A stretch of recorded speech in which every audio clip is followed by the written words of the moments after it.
The simple invertebrates, how do they excrete materials? They don't have elaborate excretory systems.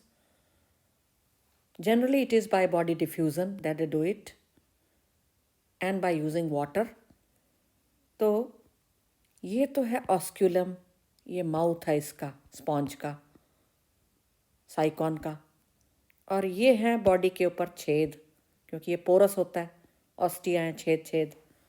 Water यहाँ से enter करेगा, inside आएगा, और आते आते ये इस ट्यूब लाइक स्ट्रक्चर में आ गया, और सेल्स ने इसको दे दिया ammonia. Meanwhile the cells will on the way give the ammonia, that is the dangerous substance, metabolite, to the water, which will carry it away and outside safely thrown out.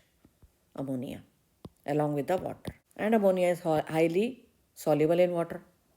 Look at hydra, a sealant trait.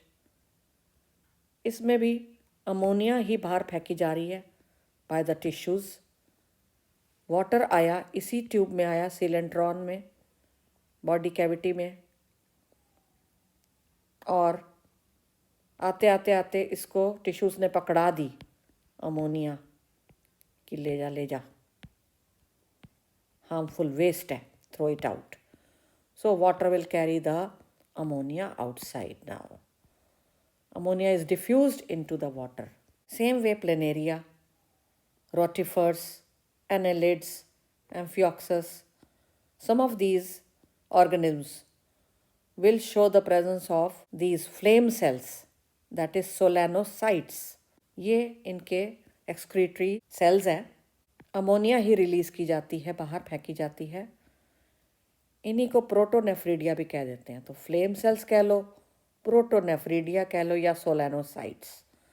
इनको flame इसलिए बोलते हैं क्योंकि ये जो सिलियाँ हैं ये flicker करते हैं, और ऐसे देखो सेल के अंदर ऐसे लगता है जैसे फ्लेम चल रहा है.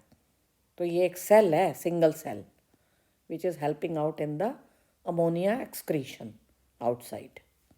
Excretory organ of the earthworm and annelid, इसमें मिलते हैं nephridia, called tube like structures meant for throwing out the nitrogenous waste. 3 तरह के नेफ्रीडिया हैं. Pharyngeal nephridia, found in the pharynx reason, hence called pharyngeal nephridia. 4th, 5th और 6th segment में मिलेंगे ये, क्योंकि वहीं पर ही फेरिंग्स होता है. Integumentary nephridia, the second category. They are found, as the name indicates, in the integument, in the body wall they are available. Septal nephridia, the third variety of nephridia. 15th segment से ये शुरू होते हैं और नीचे तक जाते हैं. सेप्टल नेफ्रीडिया की लोकेशन, कि ये जो सेप्टा है ना, ये जो दीवारें सी हैं जो सेगमेंट्स बना रही हैं, ये इन सेप्टा के ऊपर मिलेंगे. ये इन सेप्टा के अंदर मिलते हैं, इनके ऊपर मिलते हैं, तो इसलिए इनको सेप्टल नेफ्रीडिया कहा जाता है. यहाँ बनाई गई है एलिमेंट्री कैनाल. तो नेफ्रीडिया ज़्यादातर करते क्या हैं कि जो सीलोम है, बॉडी कैविटी, उसकी नाइट्रोजनस वेस्ट यहाँ से जाएगी, नेफ्रोस्टोम के द्वारा जाएगी. And this is the nephrostome, the opening, and this is entering into the highly coiled tube-like structure, is entering into the intestine and throwing away the waste through again a pore called nephridiopore. इस पोर के द्वारा intestine में डाल दिया इन्होंने गंद अपना सारा. ये बहुत सारी नेफ्रीडिया होंगे यहाँ पे जो डाल रहे हैं. Now this waste will be thrown out along the anus. Arthropods में, इंसेक्ट्स में एक्सक्रीटरी ऑर्गन है malpighian tubules.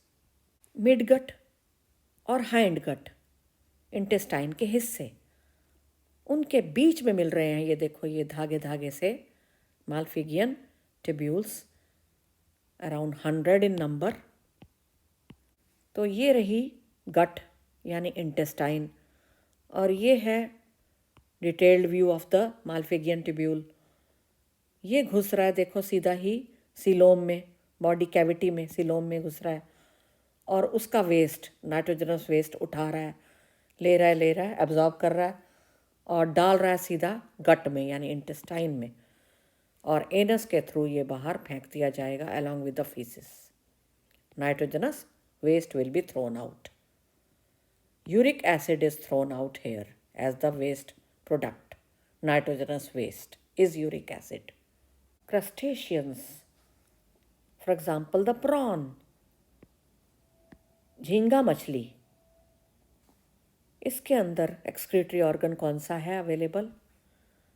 It is called the green gland. Another name for green gland is antennal gland. ये बनाया गया है, ये ग्रीन ग्लैंड, ये एक रहा और ये दूसरा pair structures found in the prawns etcetera. इसमें ये ब्लैडर, ये यूरेटर, ये एंड सैक, ये नज़र आ रहे हैं फॉर फिल्ट्रेशन ऑफ ब्लड। और इसको आप ऐसे बना सकते हैं जैसे कि हाथ में अंडा,